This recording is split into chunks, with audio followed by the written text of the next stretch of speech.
and welcome back to the Brian Clay Chronicles. Again, I told you we had three awesome guests.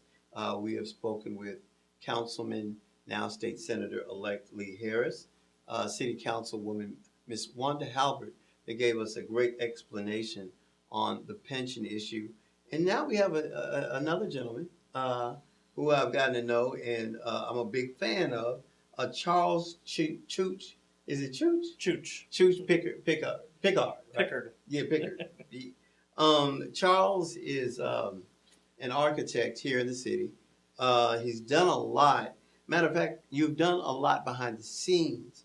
Would you like to tell Memphis some of the many accomplishments that you've had as an architect and a planner here in the city? Okay. Probably my biggest accomplishment as an architect was the historic renovations at Court Square Center. Okay. Which is the Lincoln American Tower and Lowenstein, or Lowenstein Building. Some people know it as Rhodes Jennings. Okay.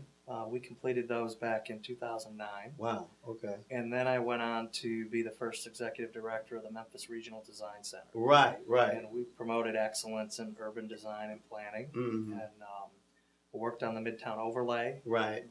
Authored that and worked with a great committee coming up with raising design standards, construction standards in Midtown. And one of the things that you also worked on, we had the opportunity to discuss it a little bit, was the Broad Street project, right? Mm-hmm. Yeah. Now, were you a part of the Tiger grants that came from Washington, via Steve Cohen's office, obviously, that helped Broad Street develop that pocket of businesses that they had? No, I was a part of the team that did New Face for an Old Broad back in 2010. Okay. And it was based on a concept called Build a Better Block, which came out of Dallas, Texas. And we were one of the first cities to try that out. And we kind of blew up that idea. They did one block there, and we did three. And, right.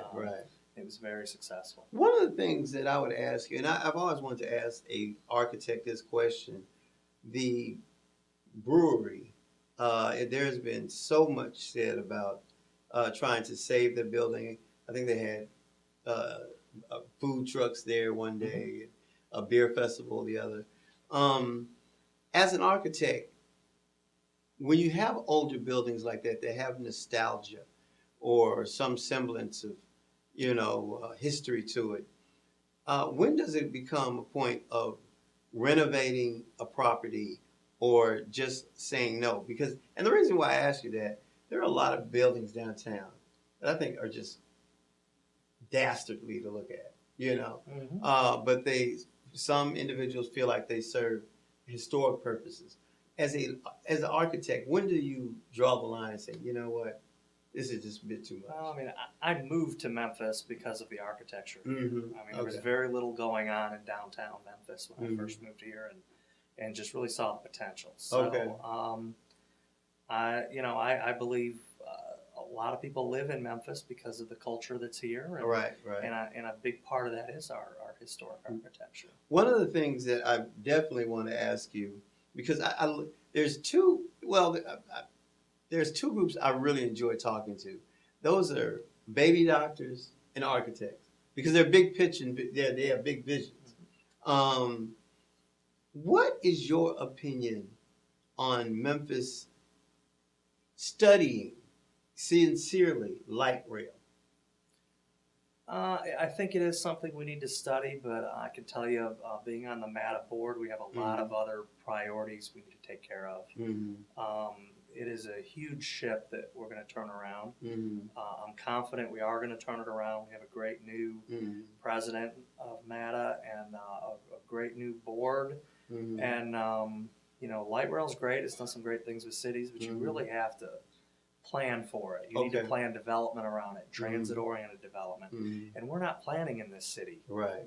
We need a vision plan. We need comprehensive planning, and that has to happen alongside looking at options like that. I would imagine that's one of the reasons why you're interested in District 5. And for the people that don't know, District 5 is currently, that seat is currently being held by Jim Strickland, who is considering running for the mayor of Memphis. But getting back to where we were talking about, I would imagine that's one of the skills that if elected, you would bring to the city council? Absolutely. As an architect and urban designer with experience in development, I think I really bring a unique perspective that would be very valuable to city council in making decisions about smart development. What do you think about Memphis right now? I mean, I think sometimes we're a little harder on ourselves. We have way too low self-esteem. We're better than that. Right. And I moved here in 19 years ago because I saw potential here. Right. It's taken a lot longer than I thought it would to kind of get where we are now, but I think we're really on the brink of moving things forward, and there's a lot of excitement there, and there's a lot of young people in Memphis that want to make a difference and they're not sure how to. And I've tried to make a difference in the city for a long time, and I think I have, but I think this is the next step for me to kind of bring it to the next level. It's a natural evolution for you. Absolutely. I got to say before we let you go and we wrap up, when I read I think my man Bill Dries over at Memphis News, how you doing, Bill, wrote something about your potential candidacy, I got real excited. And I hope you do exceedingly well in this campaign. Thank you. Okay, is that all right? Yeah. But you got to promise you got to come back if you want. Absolutely. Oh, you I'll come back anyway. Okay, you'll come back anyway. This is Chronicles-Chooch. Before we go, how did you get the nickname Chooch? Short for Choo Choo Charlie. Choo Choo. That's a whole nother interview. That's a whole nother interview. Okay. Chronicles-Chooch Pickard has been with us today, and we appreciate you for being here today. We've got some fabulous things working up in January. Again, we're going to have the Memphis Symphony. We're going to go out to Douglas community. We're going to have the vice president of the Memphis Grizzlies. We're going to have a lot of people. So, you know what I'm going to say. If I do not see you, good morning, good day, good night, and we will see you next week on the Brian Clay Chronicles. Bye-bye.